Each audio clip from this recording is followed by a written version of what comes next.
everyone, and welcome to another... Ooh, hello. Yeah, so hello everybody, and welcome back to another horror game. This is Scratch's Director's Cut. Friend Lucas, so you know what's got me this? Sent it me yesterday, so thought we could play it. Set the options right. Hints are off. Music, surround music is on. Camera speed is normal. Text is normal. Display slideshow mode is off. Alternate controls. Right, back. Start a new game. Which do you want to play? Director's Cut or The Last Visits? Well, we want to play Director's Cut because that's the game. So, right. Let's see what we have.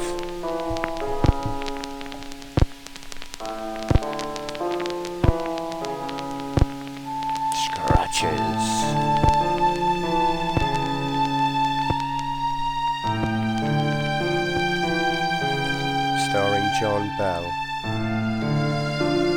Creepy house. Jonathan Oakes, I believe. She looks like someone out of another game. She looks like Lisbeth out of Undying by Clive Barker. Creepy looking mausoleum.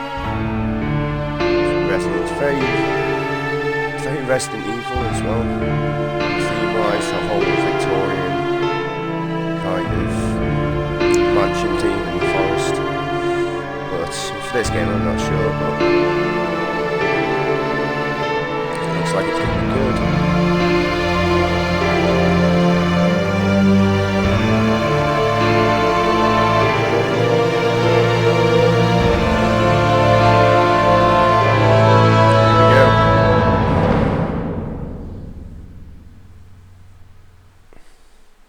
Little clock. I arrived at Blackwood Manor one cold Saturday morning amidst a thick veil of fog. The weather didn't look good, and there was an unnatural calm surrounding the area, yet I soon became entangled with the place. Did anyone from Amnesia, Dark Descent, have anything to do with this? That sounds like bloke who's talking to Jonathan.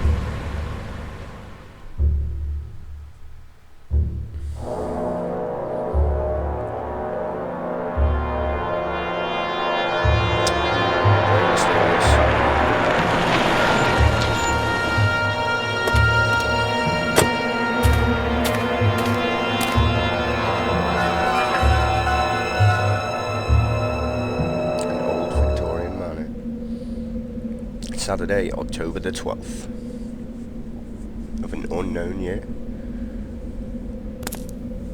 Yes, the cloudy sky above me seemed rather unsettling and almost made me lose my balance. I felt a curious urge to run for shelter, and my new home in the distance seemed very inviting. Ooh.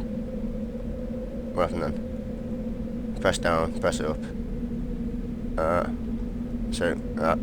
Right, so you can look around like that. Okay. Wait, what's this? Examine that. It was the boot of my car, which, considering my most existent technological enterprise, I hoped I would never need to open. You can get in the car. Dashboard. What's this? It's a key. I found a key.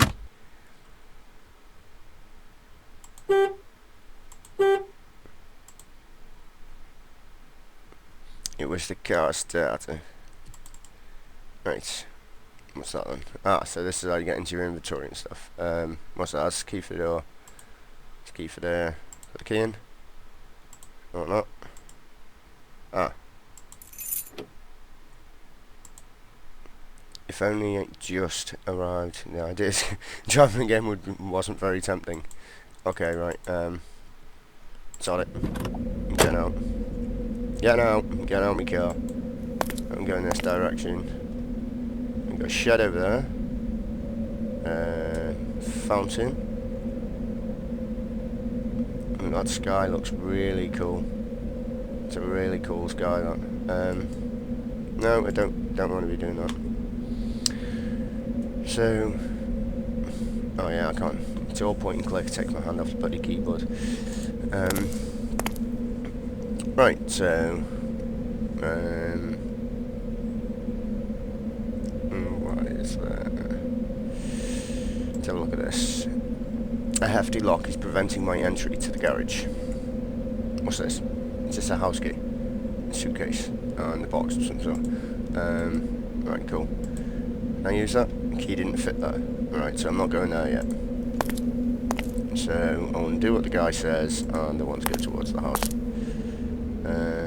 Nothing in the water. Nothing interesting about the fountain.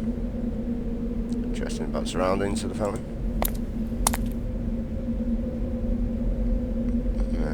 Wow, that's a really cool looking house. To be fair, it's quite small as well. But Victorian houses are very deceiving in that way. Okay, right. So,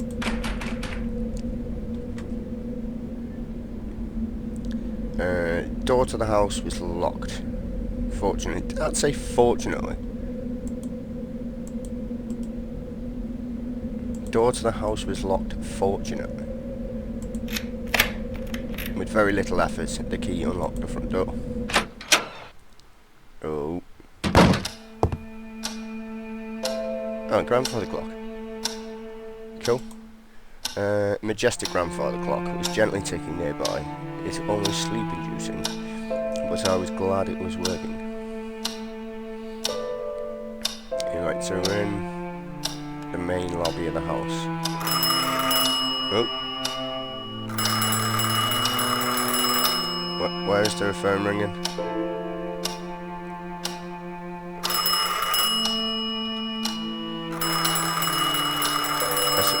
West phone.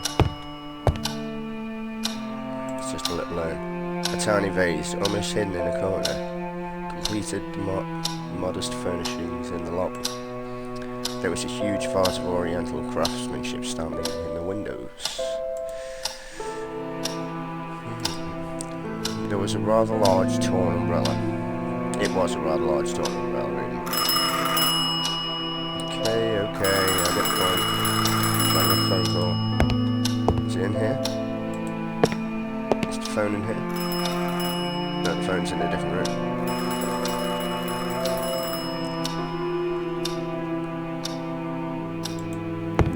Follow the surround sound to find the phone. There it is.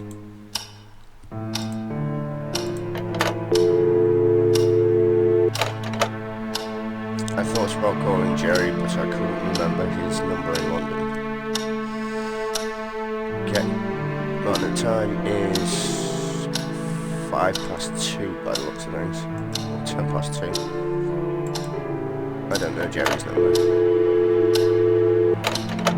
Yeah, it's going to be the same thing. Right, so away we go. Can I actually go into this room? Yes. Picture of a lady. A very nice decorative plate.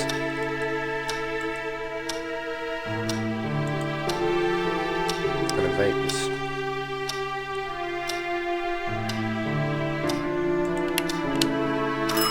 Intended to brighten the whole place, but to my surprise, the lights wouldn't work. The phone's going off. Hello? Michael, it's me. Hey, Jerry. It's good to hear your voice. My thoughts exactly. I was afraid it'd fall apart as soon as I laid my fingers on it. So how did you find everything? Do you like the place? It's hard to tell yet. I'm very impressed, that's for sure. You sound odd. Is everything okay? Yes, it's perfectly fine. It's just that I'm in awe. I mean, pleasantly surprised. This house is like a dream come true. So you do like it? You got me worried there for 1 second. I'm telling you, I'm going to turn this place into a factory of horror stories. Good. You ought to finish that book. I'm rooting for you, mate. You sure everything is in order? Everything seems to be fine, except The lights don't work. Oh, you don't have to worry. I forgot to tell you. I had an electrician, one that I trust, to meet you there this morning. You know how a lack of power can be a recurring issue in old places like that. He should be arriving soon. That's good to know. I'll set up my stuff and let you know how everything does later. Perfect. Have fun. Sure. Okay, cool. So I'm a horror writer. And I've come here to write some horror books.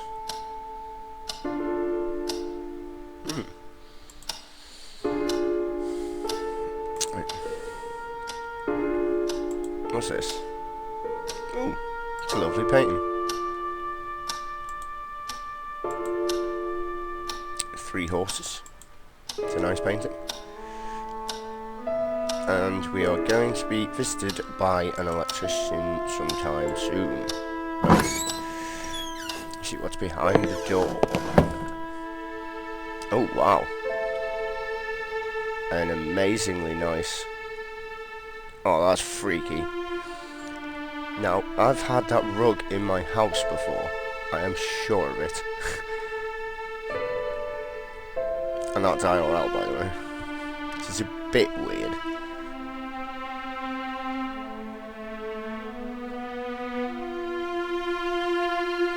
Nothing we can see. A little bit further around the room. There's a nice oval table. Ooh, what do we have? Tablecloths, napkins, that certainly isn't my thing. Okay. Perfect. The place is full of exquisite, albeit aged, candelabras. That's a really nice picture. What's this? A picture of an old man taking some geese away. Mirror. Nothing odd about what's behind me, I hope.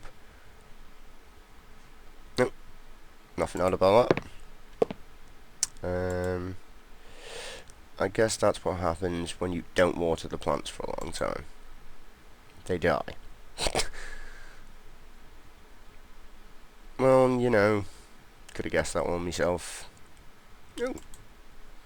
A couple of beautiful vases made out of shiny glass were standing on the table. Lovely.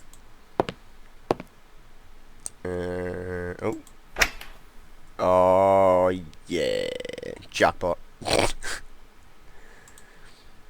JB, my favourite. I wonder why it keeps reminding me of Falling Darkness. It certainly wouldn't have mended things trying those expensive wines, except that nobody would have been around to pace me even.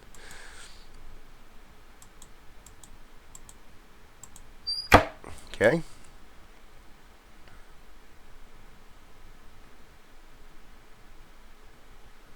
Where is the electrician guy?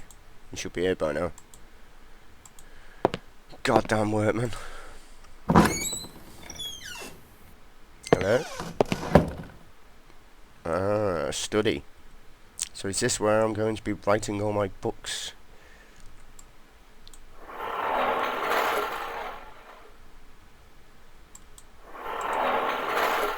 Wow, an interactable globe.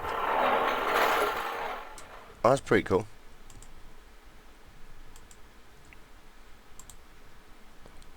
A pretty cool little touch. Right, nothing on any of the bookshelves. There's a shield up there with lots of stuff on it. Go around the rest of the room. Okay, just in case I tried again, but still there was no power. Okay. Right, so what do we got here? A huge collection of books was impressive. Oh, excuse me. I would have gladly spent days going through them.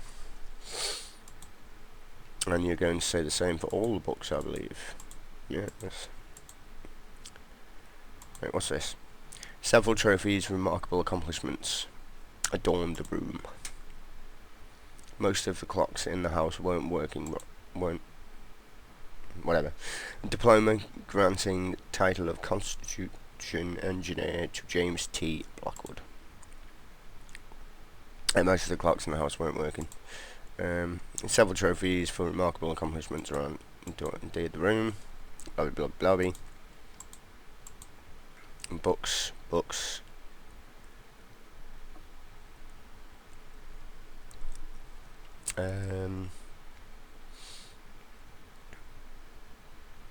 What's my desk? My lamp isn't plugged in. My lovely lamp. Right, what's over this side? I can't go over there. Still, I've got a lampshade. Right. My desk. A journey to the source of the Nile, with numerous illustrations. Okay. And what's in here?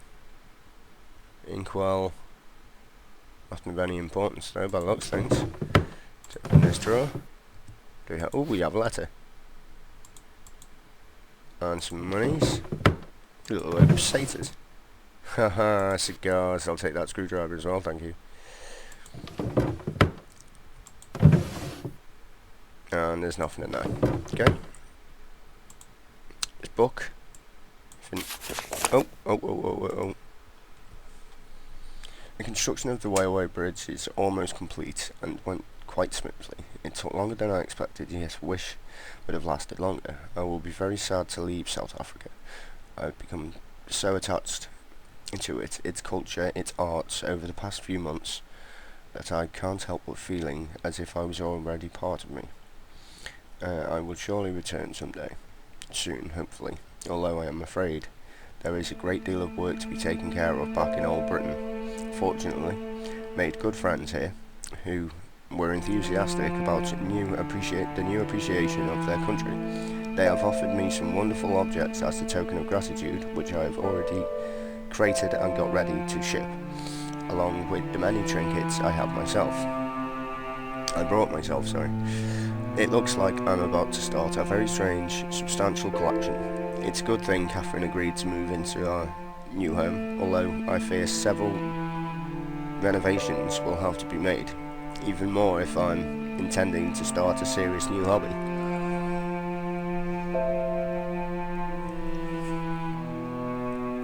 It seems I'll have to go back to work. John Patterson has just told me some natives are causing trouble, a very unfortunate thing, although I am secretly rejoicing. February the 12th. That was February the 6th, so February the 12th. The natives won't leave. It's not like they're causing trouble so much as they're unsettling our workers. The only complaint so far has been distraction. They just stand still between the trees staring at us without blinking an eye. I watched them for a few minutes and they truly seem like some timber statues. At first it was just annoying, but lately it has become downright creepy. They seem to be stalking us.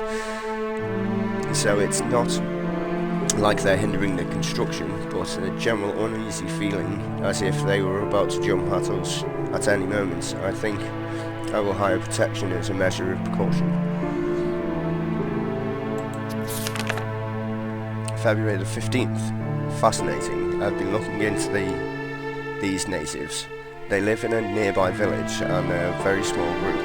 They seem to manage quite well. I had thought of them as quite an uncivilized tribe, but their movements are calculated and can be precise and can perceive a sense of careful organisation in their tasks.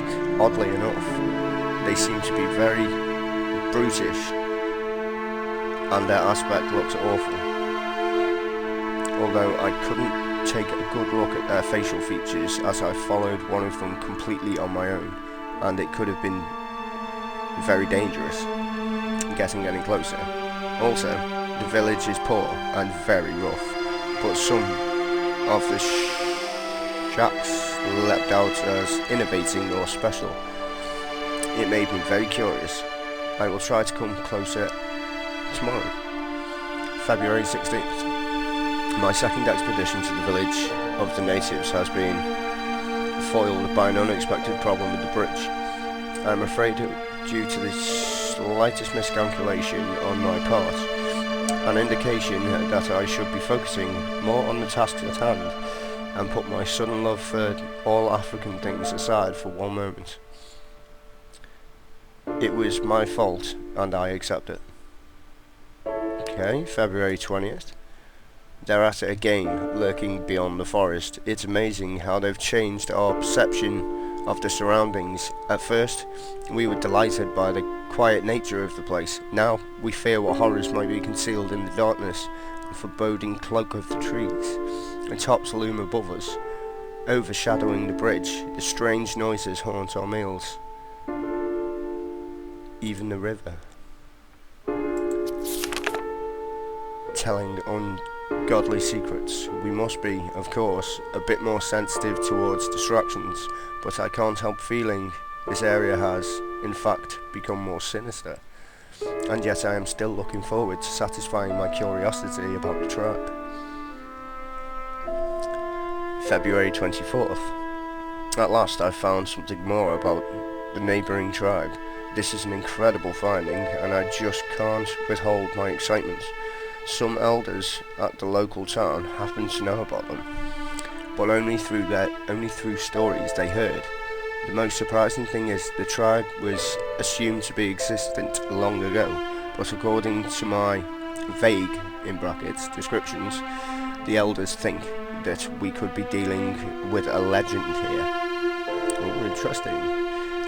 Everything they ever learned of them was during their childhood, when the tribe was stalking the town, much in the same way they have been stalking us. People used to call them Dalaru. As such was the sound of the screams heard echoing late in the night. They too come out into the streets and see an evil glitter atop the hill in the distance. Some would say it was a fire, others the cursed spirit of an ancient god. Whatever it was, they say the bright light arrive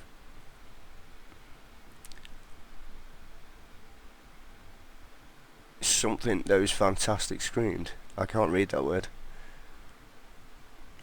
was bone-chilling. The mark percent would suddenly stop just as it had begun out of nowhere, never to be seen again in days to come. Intervals between these horrible nights became longer and longer, until they soon faded into oblivion. The tribe apparently had retreated back into obscurity, until now they were later known as the Dalama, a rather more scientific name, although none of the people I spoke with could possibly remember its origin. I find it extremely surprising that nobody has ever heard about this tribe. With the exception of a few townspeople, they must be incredibly rare, and judging by the stories passed from generations in the town, very old. February the 20th. How long is this bloody diary? February the 27th. I will confess that I have been nearly obsessed, with the strange tribe. I can see them as the most prized goal of my appreciation towards all South African things, a dangerous yet irresistible reward. I feel as if they were my discovery. I simply have to study them before leaving. I fear I won't have the chance ever again. It has become an important goal of mine, even more important than finishing the bridge. March 4th. Finally, I have made it to see them. My God, what a disturbing spectacle. When I arrived, they were moving around the village very slowly without speaking or communicating with each other, each minding his or her own business, completely alien to the rest of the world. They were filthy looking, coarse, and downright disgusting. I couldn't see any weapons, but they could have been stored somewhere.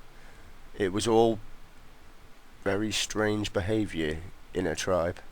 They must be quite unique. Then, as if they had suddenly all become possessed by some wild spirit. By some wild spirit. They began shaking spasmodically and screaming like mad. Some of them dropped to their knees and lifted their heads to the sky, eyes blank, and moaning in an indescribable way. Two of them walked away, still in that monotonous and slow manner, and in great contrast to the rest of the scene, into a shack. The next minute they brought out into the open an odd-looking mask. Its shapes, colours, and overall looks, while unsettling, they were mesmerising, and I felt instantly hypnotised by it. It rendered my modest collection of African curiosity into dull and uninteresting items. The mask was very ominous, and the whole tribe seemed to greatly revere it. Soon they began to gather around it and move it in circles, fluttering and chanting, and guttural palms. Judging by their motions and the aspect of the whole ritual, it must be some kind of war ritual. I'm not sure how to explain what happened next, as I felt my pulse. It's already throbbing. As I feel my pulse is already throbbing. Words fail to recount the most disturbing thing I have ever witnessed. One of the male villagers walked into the middle near the mask by his own will, and was almost an automatic act. All of a sudden, the remaining members became silent. I can't tell for how long. That's getting annoying. I do apologise about that.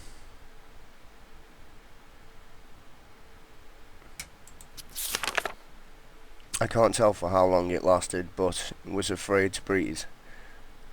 I think Dolby and the others were also scared. They wouldn't even blink. I remember being soaked wet and expectant. The silence was unnatural. Then a few members separated from the people circling the mask and jumped onto the single villager, beating him to death. And to be completely faithful to the event, the small crowd tore him apart. They grabbed his arms, they grabbed his legs in twos and threes, and twisted them in a manner I dare not describe. His face was disfigured, with bare fingernails and teeth, and the torso soon disappeared under the frenzied tangle of hands. In a matter of a few minutes, the villager had turned into a red sack of bones. Not one of the attackers had the compassion to snap his neck during the sickening process. All was very methodical, as if it was just another mundane task. The next terrifying aspect, though, was that the victim didn't even cringe. The silence was so deep I could hear his flesh ripping. I would expect any living creature to scream its guts out in such a condition. I can't tell whether he was drudging or half asleep, but I did recognise him dancing like everybody else before walking into the middle of the circle. It was the most outrageous and sadistic sacrifice I have ever heard of. I don't think I will ever forget what I saw. My intentions of approaching further, even if they didn't have any weapons or at hand, vanished. Those creatures, I dare not call them human beings, could have killed my whole company in the blink of an eye with their rage. They seemed to be completely out of themselves and willing to destroy anything intruding into their path. While the images of the sacrifice still haunt my thoughts, I still can't seem to forget the mask. It was so deceptible, simple and yet perfect in its design. I hadn't seen anything like it. I surely would love to take a better look. I feel the dilemma, dangerous as they are, could be the most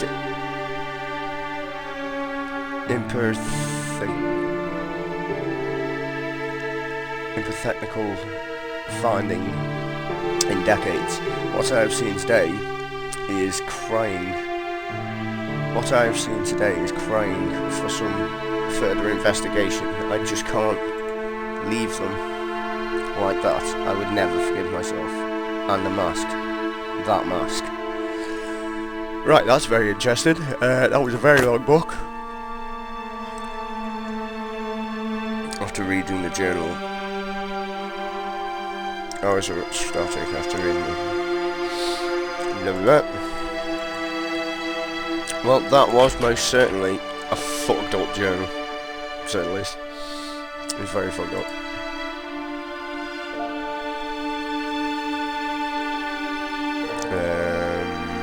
Right, where should we go now? Over to this door. See what we've got over here.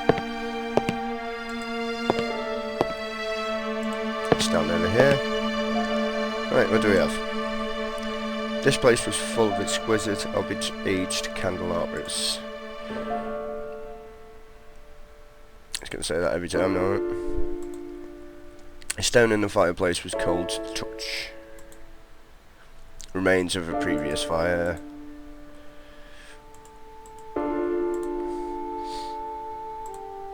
What's this? The glass was empty. Pity, I could have used a drink. Just a bunch of uninteresting books. Well, you're a writer, so aren't all books interesting?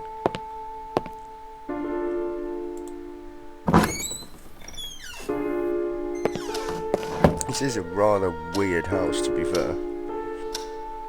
Very strange.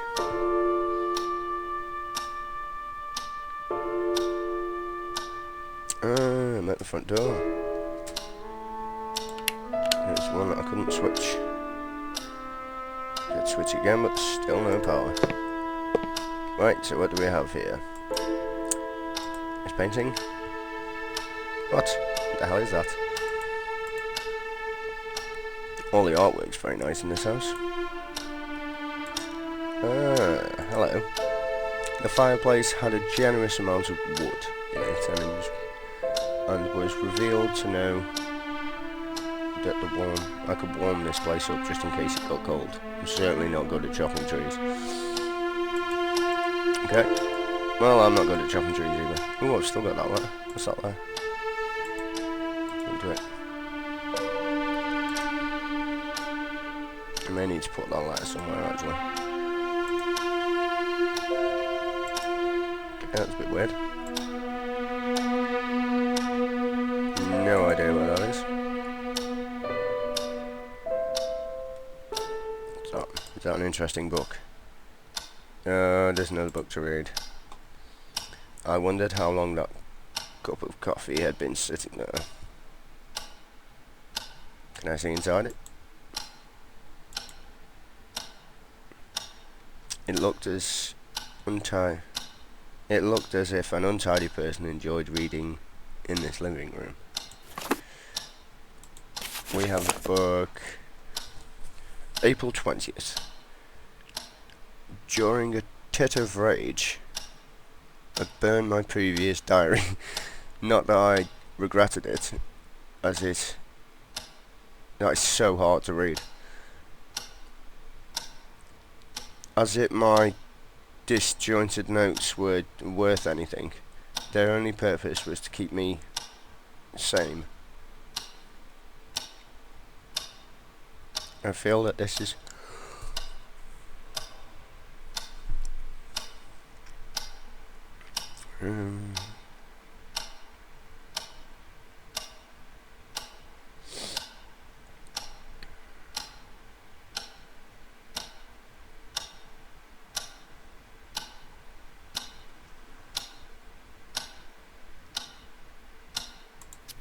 okay.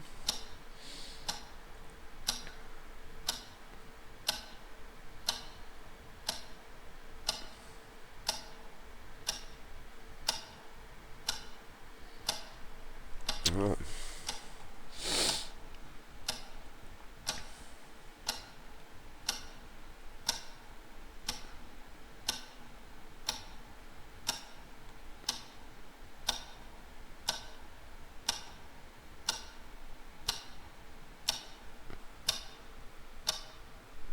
I do apologise, but half of this I can't read, so I'll be making a lot of mistakes, so it's probably best to just read it.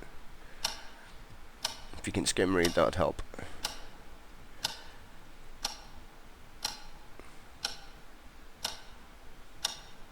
Ooh.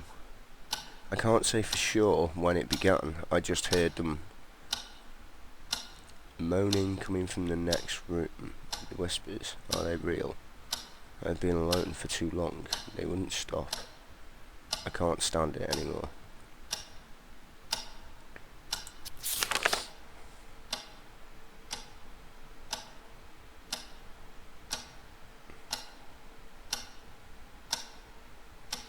Over my years, I was convinced that everything James suffered was a misfortune, a whim of destiny, or a whim of destiny even. For the first time ever, I am not sure anymore. I mean, I thought it could happen, but I believe I understand now. If this is so, cursed be my soul, poor James. In any other way, maybe things would have been would have worked out differently. It's too late now. I have to suffer my cavalry. I have to suffer my cavalry, is that? Cavalry.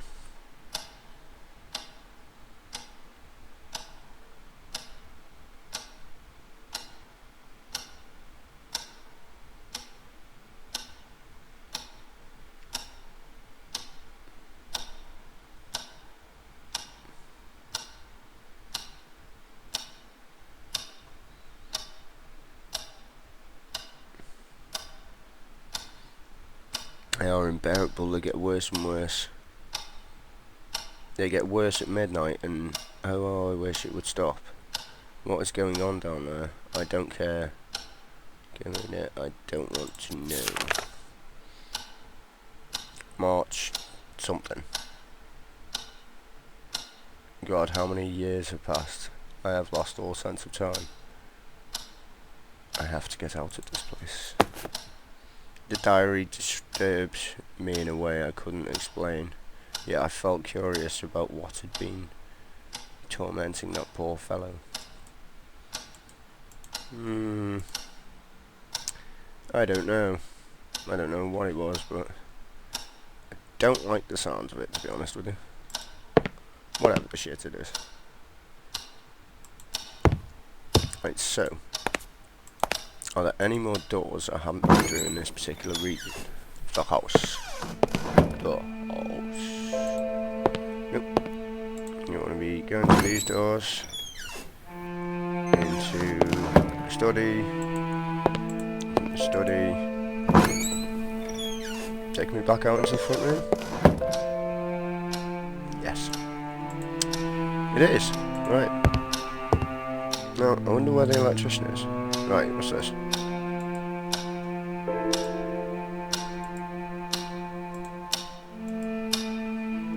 I can't use any of these things.